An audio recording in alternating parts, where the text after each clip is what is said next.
भूतकाल यह एक जंजीर की तरह है जो हमें यादों से बांधती है। एक शब्द, एक चेहरा, एक गंध, ये हमें बार बार उस दर्दनाक क्षण में वापस ले जाते हैं। लेकिन अतीत में कोई ताकत नहीं होती। यह हमारा मन है जो इसे रोक लेता है, जैसे हम अपने हाथ को जलाने वाली लौ को रोक लेते हैं। आज समय आ गया है इस ज्वाला को बुझाने का।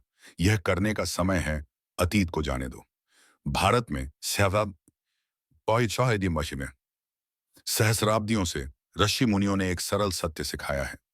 जो व्यक्ति जो घटित घटना के बारे में सोचता रहता है, वह आगे नहीं बढ़ सकता।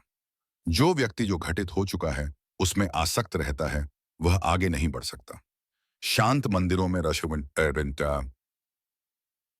ऋषिगण समय की प्रकृति पर ध्यान करते थे।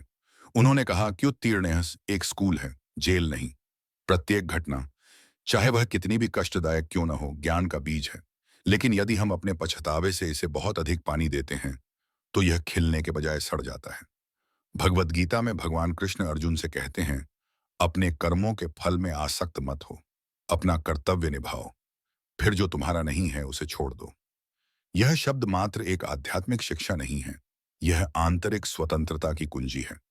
बहुत समय पहले तमिलनाडु के एक छोटे से गांव में, वहां एक बूढ़ा शिल्पकार रहता था जिसका नाम थरमन। उन्होंने भक्तिभाव से भरे हाथों से मंदिरों के लिए मूर्तियां गढ़ी।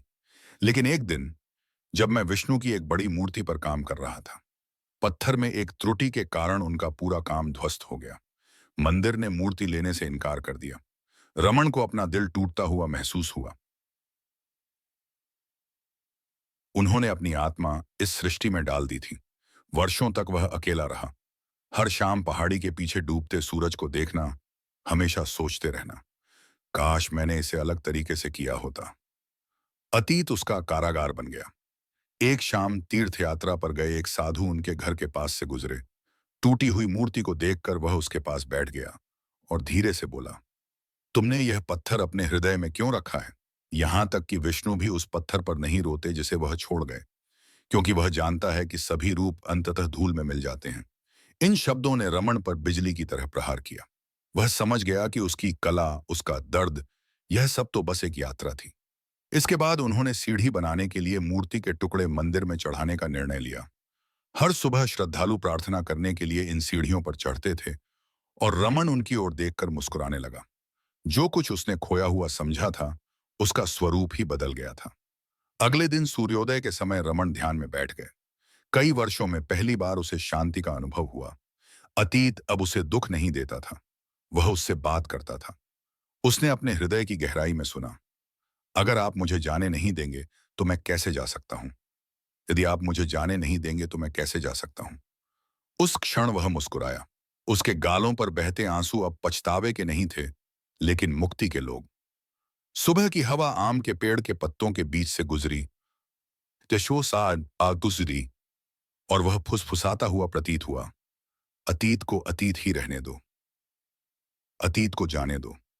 अतीत को मरम्मत की आवश्यकता नहीं है। वह पूछता है कि हम इसे स्वीकार करें और आशीर्वाद दें। प्रत्येक अनुभव, चाहे वह अच्छा हो या बुरा, कर्म बीज है। जब वह फल दे दे तो उसे जीवन के वृक्ष से गिरा देना चाहिए। क्षमा, क्षमा एक दिव्य शक्ति है। यह भूलना नहीं है, यह समझना कि जो कुछ हुआ वह तो होना ही था, ताकि हम वह बन सकें जो हम आज हैं। कर्मण्येवाधिकारस्ते मां फलेषु कदाचन। परिणामों की चिंता किए बिना अपना कर्तव्य निभाएं। जीवन एक नदी है। यदि आप अतीत के किनारे से चिपके रहेंगे, आप उसके साथ बहना बंद कर देते हैं। लेकिन अगर आप अपने हाथ खोलेंगे, धारा आपको नई रोशनी की ओर ले जाती है। हर बार जब आपका मन उस बात पर लौटता है जो पूरी हो चुकी है, ची है, बस अपने आप से कहो, यह खत्म हो गया। इसने मुझे वो सबक सिखा दिया जिसकी मुझे जरूरत थी। यह खत्म हो गया। इसने मुझे वह सिखाया जो मुझे सीखना था। भविष्य का ध्यान करना। हर सुबह एक पुनर्जन्म है। हर सांस एक नई शुरुआत है। जो हो गया उस पर मत रो, और शाम उसे आशीर्वाद दें। अतीत भी अपने दागों के साथ आपकी जागृति में योगदान दिया, तो अपने दिल से दोहराएं, अतीत को अतीत ही रहने दो। हमारे दिलों में एक नई रोशनी पैदा हो। अतीत को जाने दो और हमारे भीतर एक नया प्रकाश पैदा हो।